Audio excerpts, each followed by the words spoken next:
इसके पास 8 इंच का है, एक ऐसा बंदा जिसके नीचे लटकता है सबसे बड़ा डंडा। और चौंकने वाली बात यह है कि ये मूवी सच्ची घटना पर आधारित है, तो तुमको भर भर के मजा आने वाला है। तो बिना समय गवाए डायरेक्ट करते हैं मूवी को स्टार्ट। तो मूवी स्टार्ट होती है जहाँ पर हमको ये बंदा दिखाया जाता है। इसका नाम होता है रॉको, जो कि पैसा कमाता है लड़कियों को देकर अपना चौको। जी हाँ, ये अक्कुम बक्कुम वाली मूवीज में काम करता है। और रॉको हमारा बहुत ही ज्यादा फेमस है कि तभी रॉको को भीड़ में एक आदमी देखता है, और उस आदमी को देखने के बाद रॉको की ऐसी फटती है कि क्या ही बताएं।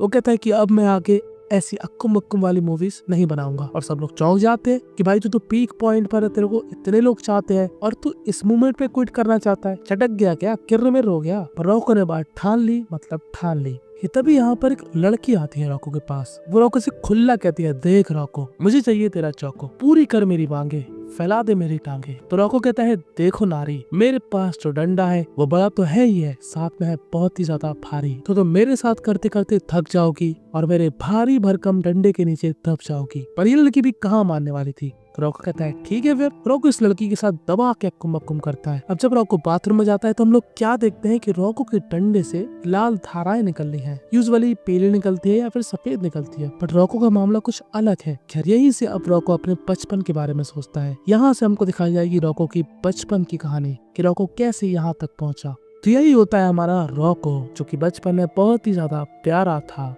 घर वालों के साथ में खाना बैठ के खा रहा था कि तभी यहाँ पर हल्ला गुल्ला होने लगता है, क्योंकि नीचे कोई आया था। ये स्मार्ट से बंदे का नाम होता है टोमा, जो कि इस इलाके की सबसे खूबसूरत सी लड़की का बॉयफ्रेंड था। इस लड़की को हम बुलाएंगे पेरी, जिसका हर कोई दीवाना है। खैर तोमा अपने घर पर जाता है। यहाँ पर हम लोग देख सकते हैं कि तोमा की अपने बाप से बिल्कुल नहीं बनती थी, क्योंकि यहाँ पर सबको मालूम था कि तोमा ना सौतेला लड़का है इनका। किसी ऐसी महिला ने इसको जन्म दिया था जो कि अक्कुम बक्कुम करने के पैसे लिया करती थी। पर तोमा अपने भाइयों से काफी ज्यादा प्यार किया करता था, खास तौर पे ये लाल हेलमेट वाले से और रॉको से। अब इस लाल हेलमेट वाले के साथ एक बचपन में घटना घट गई थी। इसी एरिया के दूसरे मोहल्ले वालों ने उसको मारा था, जिससे उसकी ऐसी हालत हो गई। और रॉको को टोमा बहुत पसंद था, उसको टोमा जैसा ही बनना था। तभी रॉको क्या नोटिस करता है कि उसके बगल में हंटीला चला रहा। तो वो टोमा से पूछता है कि ये क्या कर रहा। तो टोमा यहाँ पर एक शायरी सुनाता है रॉको को कि जब हमारे पास कोई पार्टनर ना हो और हम फील करें अकेला, तो ऐसे में लड़के लोग चलाते हैं अपना हंटेला। खैर अगले दिन ये लाल हेलमेट वाला लड़का टैं बोल जाता है और सबको बहुत दुख होता है, खास तौर पे टोमा और उसकी माँ को। ये टोमा की रियल माँ नहीं होती, बट उसको काफी प्यार किया करती थी।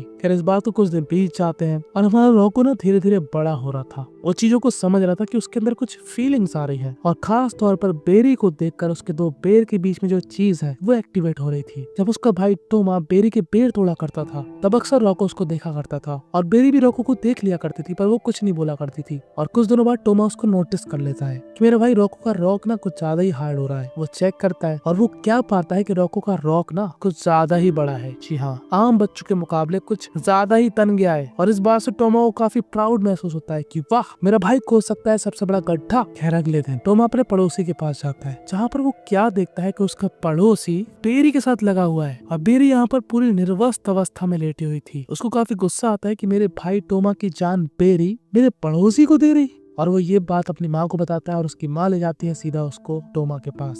पर टोमा इस बात पर भड़क जाता है, क्योंकि जो बात रॉको उससे बोल रहा था वो कई लोग पहले ही टोमा से बोल चुके हैं। बट टोमा मानने के लिए राजी नहीं था। पता नहीं कौन से प्यार में पड़े थे भाई साहब। और उसके बाद टोमा दुखी होकर यहाँ से चला जाता है, और कुछ दिनों बाद वो डिसाइड करता है कि वो बेरी से शादी कर लेगा। वो सभी घर वालों को इन्वाइट करता है, बट वहाँ पर कोई भी नहीं जाता। खैर अब इस बात को कई साल बीत जाते हैं, और अब हमारा रॉको बड़ा हो चुका है। जी हाँ, यही इंसान होता है रॉको, जो कि अब आया है रहने टोमा के साथ। जी हाँ, ये होता है टोमा। टोमा उसको एक रेस्टोरेंट में जॉब दिलवा देता है, जहाँ पर वो मैनेजर की पोस्ट में होता है, बट उसका काम कुछ और ही होता है, समझ रहे हो, 2 नंबर का। और वो जैसे टोमा के घर में आता है रहने के लिए, वो क्या देखता है कि उसकी भाभी कोई और नहीं बेरी है। जी हाँ, ये वही बेरी थी जो कि एक समय पर अपने पड़ोसी को दे रही थी। उसको काफी अजीब लगता है कि उसके भाई ने इससे क्यों शादी कर ली, बट वो उसके फटे में टांग नहीं अड़ाता, क्योंकि उसको पता है कि टोमा इस बात से नाराज हो जाएगा। खैर को जहाँ पर काम किया करता था, उसका मैनेजर यानी कि उसका भाई जिसके साथ 2 नंबर का काम किया करता था, उसकी बहन रोको भाई साहब पर भयंकर वाली लाइन मार रही होती है। रोको भाई साहब हमारे उस लाइन को रिसीव करते हैं और ये विदेशी जल्दी से जल्दी अक्कुम बक्कुम करने में बिलीव करते हैं। तो जब रोको और इस मैडम जिसको हम बुलाएंगे चुप्पी, तो जब ये दोनों अक्कुम बक्कुम कर रहे होते हैं तो यहाँ पर रोको भाई साहब ने आज तक तो किया नहीं था। तो भाई के पास धनुष तो है पर उसको पता नहीं कि निशाना कहाँ पर लगाना। रास्ते बहुत दिख रहे हैं पर उसको पता नहीं है कि कहाँ पर जाना। तो वो गलत जगह निशाना लगा देता है और उसकी अखंड बेइज्जती हो जाती है और चुप्पी जो इतनी एक्साइटेड थी वो सच में चुप हो जाती है। खैर वो उदास होकर बाहर निकल जाता है। तभी उसका भाई तोमा उससे कहता है, अरे रोको चल तुझको हसीन गलियों में ले जाता हूँ जहाँ पर बस तेरे को पैसा फेंकना है और तमाशा देखना है। तोमा रोको को ऐसी ऐसी अय्याशी करवाता है कि भाई साहब तुम लोग भी एक ऐसा भाई डिजर्व करते हो। तोमा हमारा दिखने में खूबसूरत था तो उसके लड़कियों की अटेंशन ऐसे चुटकियों में मिल जाया करती थी। तो हमारा रोको बस अपना एक मकसद बना लेता है कि रेडी स्टेडी ठोको, जो आ रही है आवड़ में उसको लेंगे चादर में। और जब ये बात चुप्पी को मालूम चलती है तो चुप्पी काफी हर्ट महसूस करती है। अरे चुप्पी मैडम जी, अगर उससे नहीं हो पाया था तो आपको दोबारा ट्राई करवाना चाहिए था। तुमने तो उसको बेचारे को एम्बेरेस कर दिया था। तो दुनिया में झोल और होल दोनों की कमी नहीं है और रोको अंदर से भरा पड़ा है तो वो कहीं ना कहीं ढूंढेगा। और रोको यहाँ से गुस्से में उन्हीं गलियों में चला जाता है और वो यहाँ पर क्या देखता है कि इन गलियों में बेरी किसी को बीजे का सुख दे रही।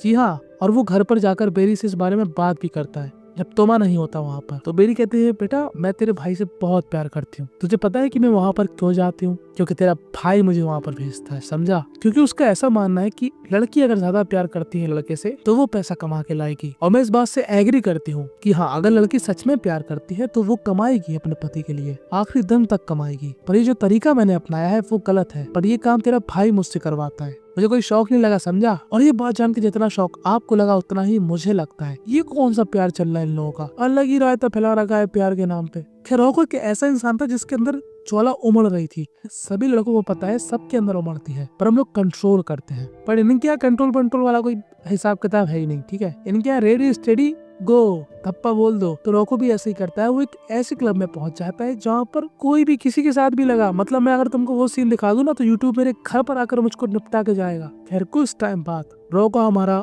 और भी बड़ा हो जाता है और अब कुछ ऐसा दिखता है। यही है इस मूवी का मेन कैरेक्टर। अब रोको ऐसा ही रहेगा, गिरगिटार नहीं बनेगा। खैर एक बहुत बड़ा कांड हो गया था जिसके बाद तोमा यहाँ से भाग गया था और अब इस घर में पेरी और रोको है। अब तुमको यहाँ पर लग रहा होगा कि ये दोनों गुत्थम गुत्थी हो जाएंगे, एक दूसरे के साथ चरम सुख पाएंगे, बट ऐसा कुछ भी नहीं होता। रोको को बेरी की चिंता है। खैर रोको जिस क्लब में जाया करता था जहाँ पर एक्सट्रीम लेवल पर अक्कुम बक्कुम होया करता था, वहाँ पर कुछ फेमस लोग भी आते थे जो कि अक्कुम बक्कुम वाली मूवी बनाया करते थे। उनमें से एक बंदा रोको को चांस देता है कि तू बढ़िया अक्कुम बक्कुम करता है, तेरा हथियार भी भयंकर है। यही बंदा होता है जिसको हम बुलाएंगे एसपी। इस बंदे को रोको बचपन से जानता है। ये रोको को नहीं जानता क्योंकि ये एसपी बहुत ही ज्यादा फेमस था। इसकी कॉमिक्स आया करती थी पहले और रोको उन्हीं कॉमिक्स को देखकर बड़ा हुआ और उन्हीं कॉमिक्स को पढ़ पढ़ के रोको का अब रोको यहाँ पर सबको अपना खोल के दिखाता। पर शूटिंग के दौरान रोको का कुछ सेकंड में ही बाहर आ जाता। रोको की यहाँ पर बेइज्जती हो जाती है और रोको यहाँ से चला जाता है। अब रोको जब अपने घर जाता है तो ये सारी कहानी पेरी को बताता है। अभी दोनों एक दूसरे की केयर किया करते थे पर इनके बीच ऐसा कुछ भी नहीं था कि तब यहाँ पर आ जाता है टोमा। जी हाँ, टोमा रोको पर काफी ज्यादा गुस्सा था क्योंकि टोमा को ऐसा लग रहा था कि रोको ने उसकी बीवी के साथ मनाई है बिना शादी वाली सुहाग रात। और तभी यहाँ पर बेरी एक बहुत बड़ा सीक्रेट रिवील करती है कि उसके पेट में बच्चा है। जी हाँ, अब बच्चा किसका है ये तो भगवान ही जाने। और टोमा यहाँ पर डिसाइड करता है कि वो इस बच्चे को अपनाएगा, वो उसको इस दुनिया में लाएगा, अपना नाम देगा। खैर उसने रोको को यहाँ से भगा दिया और रोको अब कहाँ पर जाता है? उसी क्लब में जहाँ पर उसको आजादी थी अक्कुम बक्कुम करने की। वो किसी के साथ भी कैसे भी कर सकता था, कितने भी लोगों के साथ कर सकता था, मतलब समझ लो जन्नत थी वो उसके लिए। और एक बार फिर एसपी उसको चांस देता है और उसको अपने साथ एक दूसरी जगह पर ले जाता है जहाँ पर रोको सबके सामने अपना हंटेला चलाता है, दिखाता है कि मेरा स्टैमिना कितना ज्यादा जबरदस्त है। सभी लोग काफी ज्यादा इम्प्रेस हो जाते हैं और अब रोको को धीरे धीरे काम मिलने लगता है। वो एक बहुत ही बड़ी पार्टी में जाता है जहाँ पर जिस बंदे ने उस पार्टी को रखा था वो उसकी बीवी के साथ अक्कुम अक्कुम करता है। जी हाँ, और जैसे उस बंदे को मालूम चलता है वो बंदा खुश होता है कि बहुत बढ़िया रोको, तूने मेरी बीवी को खुश कर दिया। और मेरा रिएक्शन भी लाइक हे भगवान, ये दुनिया का कौन सा कोना है। फिर हमारे रोको को भर भर के काम मिलने लगा था लेकिन वो अक्कुम बक्कुम को एंजॉय नहीं कर पा रहा था। दरअसल हो कुछ ऐसा रहा था कि अक्कुम बक्कुम से ज्यादा ना स्टोरी क्रिएट की जाती थी। जैसे आप लोगों को ही पता हो कि जो अक्कुम बक्कुम वाली मूवीज होती है उसमें बहुत सारी स्टोरीज होती है कि वो पहले चल के आएगा, वो कहीं जा रही होगी तो गलती से गिर जाएगी और वो कहाँ गिरेगी, किसी के डंडे पे गिर जाएगी, मतलब ऐसा कुछ होता है। तो वैसी टाइप की स्टोरी रॉको बनाया करता था। उसका डायरेक्टर ये बंदा था। तो रॉको की काफी कंप्लेन आ रही थी क्योंकि रॉको रियल वाला अक्कुम अक्कुम करे, मतलब बिल्कुल ही अग्रेसिव होके। तो लड़कियां कंप्लेन करने लगती है कि यार ये तो जंगली है, भाई साहब थमते ही नहीं है, धै तेरी। अरे भाई गड्ढा है, खाई थोड़ी ना है। और रॉको इस बारे में सोचता है कि तब ये एक दिन उससे मिलने उसके बचपन का दोस्त आता है जिसको हम बुलाएंगे घुंगरू। घुंगरू भाई हमारा रॉको से इतना ज्यादा इंस्पायर हो चुका था कि क्या ही बताएं। वो कह रहा देख भाई पैंट उतार दी मैंने तेरे सामने, ठीक है अब बता भाई मेरे एनाकोंडा में दम है कि नहीं, ये डस सकता है कि नहीं, भाई तू मुझे अपने साथ काम पे रख। तो रॉको कहता है ठीक है भाई तू भी आ जा। खैर कुछ दिनों बाद बेरी के पेट के अंदर जो बेर था वो अंकुरित होकर फूट के बाहर आ चुका था। इस खुशी में तोमा सबको पार्टी देता है, पर तोमा का जो बॉस था जो कि उससे चिढ़ने लगा था वो उससे कहता है तोमा बच्चा तो बड़ा खूबसूरत है, बिल्कुल माँ पे क्या है, पर तेरी शक्ल उससे क्यों नहीं मिलती। तो अगर ऐसा कोई और बोलता तो तोमा यहाँ पर उसकी कब्र खोद देता, पर ये बंदा कोई आम बंदा तो है नहीं। दरअसल इस बंदे की जेलसी का कारण है कि ये बंदा तोमा की बीवी से प्यार करता है। जी हाँ, ये भी बेरी के बेर खाना चाहता है और इसको हम बुलाएंगे चग्गा। खैर यहाँ पर रॉको भी आता है उससे मिलने। पहले तो उनके बीच सब कुछ ठीक रहता है, फिर आखिर में तोमा फिर से रॉको से बहस कर लेता है। रॉको के मन के अंदर यही बात थी कि ये बच्चा मेरा नहीं है और मेरे भाई रॉको ने 100% बेरी के साथ अक्कुम अक्कुम किया ही होगा, दोनों ही हरामी है, जबकि ऐसा कुछ भी नहीं था। और रही बात बच्चे की, तो भाई साहब तू ही अपनी बीवी को वहां पर भेजा करता था जहाँ पर वो तरह तरह के लोगों की मेयोनीज देखा करती थी। किसी की मेयोनीज चली गई अंदर, हो गया अंकुरित, अब संभालो। रॉको अब बहुत बड़ा नाम बन चुका था, हर कोई उससे मिलना चाहता था, हर कोई उससे मिलना चाहता था। एक से एक मूवी रॉको दे रहा था, हिट पे हिट। उसने अपनी कंपनी खोल ली थी ताकि वो अपने हिसाब से अक्कुम अक्कुम कर सके। खैर तभी रॉको उस चीज में पड़ जाता है जिसके बारे में बड़े बुजुर्ग कह के चले गए कि जो खाए वो पछताए, जो ना खाए वो ललचाए। जी हाँ, आपने सही समझा, उसको बोलते हैं प्यार, मोहब्बत, इश्क, विश्क, रिस्क। क्योंकि ये महिला रॉको से कुछ ज्यादा ही प्यार करने लगती है और रॉको भी करने लगता है। महिला कहती है देखो अब हम लोग अलग लाइफ जिएंगे, मैं नहीं चाहती कि तुम मुझे छोड़ के जाओ और किसी और की टांगें उठाओ, हम लोग कहीं सेटल हो जाते हैं। तो अब ये दोनों ही लोग एक अलग से टापू में सेटल हो जाते हैं। रॉको ने काफी पैसा कमा रखा था तो उसके पास पैसों की बिल्कुल भी कमी नहीं होती, वो आराम से यहाँ पर रह सकता है। अब यहाँ पर ये लोग क्या करने आए ये तो कल पैदा होने वाले बच्चे तक को मालूम है। और ये लोग भाई साहब जिस लेवल का अक्कुम अक्कुम करते हैं जो कि मैंने अपनी लाइफ में कभी देखा ही नहीं है। पता नहीं अक्कुम बक्कुम ये लोग कर रहे थे और दर्द मुझको हो रहा था। दिल की बात कर रहा हूँ, ठीक है, कहीं और दर्द नहीं हो रहा। पर वो कहते हैं ना, एक ही गाड़ी चला चला कर एक न एक दिन उस गाड़ी से मन भर ही जाता है। अगर आप उस गाड़ी से लाइफ टाइम तक प्यार नहीं करेंगे तो आखिरकार आप उस गाड़ी को साइड में कर देंगे। और यही बात इन दोनों के रिलेशन में अप्लाई हो रही थी। ये दोनों जो कि एक टाइम पर एक दूसरे पे टूट पड़ते थे, अब इनके बीच बस बहस होती है, चिल्लम चाटी होती है, क्योंकि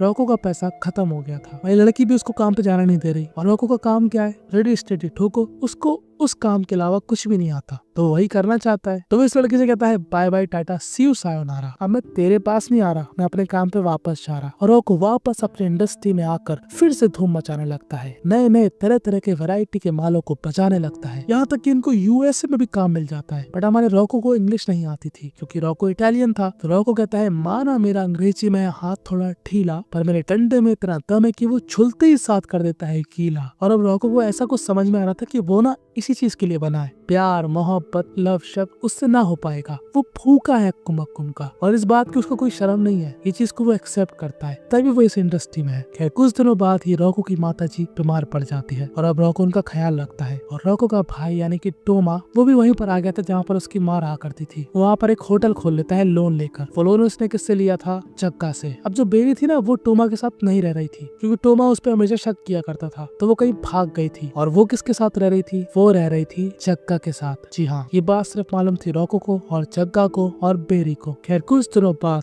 रॉको की माताजी टाइम भूल जाती हैं और इस बात से सबसे ज्यादा दुख हुआ था टोमा को। जी हाँ, टोमा अपनी सौतेली माँ से बहुत ही ज्यादा प्यार किया करता था कि वो भी उससे काफी प्यार किया करती थी। रॉको भी यहाँ पर दुखी था कि तभी यहाँ पर आती है बेरी अपने बच्चे के साथ। बेरी को ऐसा लगता है कि इस परिस्थिति में रॉको उसकी हेल्प करेगा। वो चाह रही थी कि वो रॉको के साथ रहे क्योंकि उसको पता है कि रॉको के साथ वो सुरक्षित रहेगी, क्योंकि टोमा भाई साहब चटके हुए हैं, कभी भी कुछ भी कर देते, कुछ भी शक करने लगते। और मुझे समझ में नहीं आता भाई तू अपनी बीवी को कहाँ भेज रहा और फिर तू शक कर रहा है कि यार ये बच्चा किसका है, ये कैसे कर सकती है, सर्री है क्या तू। फिर तभी कुछ दिनों बाद रॉको की जिंदगी में आने वाली एक बहुत ही बड़ी खुशी, रॉको को मिलने वाला है ऑस्कर अक्कुम अक्कुम की मूवीज के लिए। और रॉको को इस अचीवमेंट को हासिल करते हुए देखेगा उसका पूरा परिवार सिवाय तोमा के। वो दिल से चाहता था कि तोमा यहाँ पर आए, पर तोमा नहीं आता। और इस अवार्ड को मिलने के बाद अगले ही दिन रॉको की एक प्रेस कॉन्फ्रेंस थी। यही सीन हमको दिखाया गया था मूवी के स्टार्टिंग में, और जो बंदा हमने देखा था वो कोई और नहीं, वो था टोमा। जी हाँ,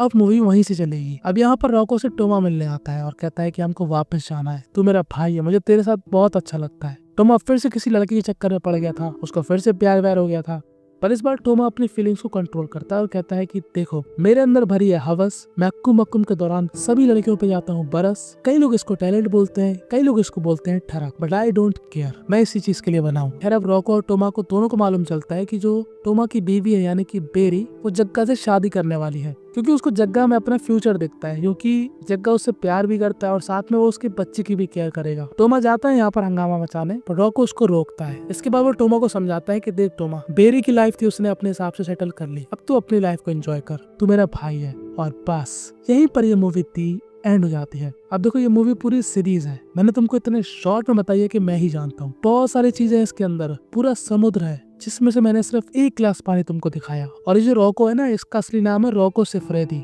जो कि असल में एक बंदा है, उसी के ऊपर पूरी ये स्टोरी है, जिसके पास सच में 2.5 किलो का सब्बल है। और इस मूवी को अगर तुमने अपने घर वालों के साथ गलती से भी देख लिया, समझ रहे हो, वैसे तो मुझको मालूम है तुम लोग नहीं देखोगे, बट गलती से देख लिया तो उसके जस्ट 13 दिन बाद मैं आऊंगा तुम्हारे घर पे 13वीं खाने, और काफी सारी चीजें तुम लोग मेरे से चाहते हो, तो उसके लिए तुमको ज्वाइन करना पड़ेगा मेरा टेलीग्राम। 10 बार बोल चुका हूँ, अभी के अभी ज्वाइन करो। और जस्ट इमेजिन करो कि अगर तुमको रॉको सिफरेदी वाली लाइफ जीने को मिलती है तो क्या तुम जियोगे, और अगर जियोगे तो तुम लोग क्या करोगे, एकदम सच सच बताना। सब्सक्राइब माय चैनल, बस हो गया, खत्म।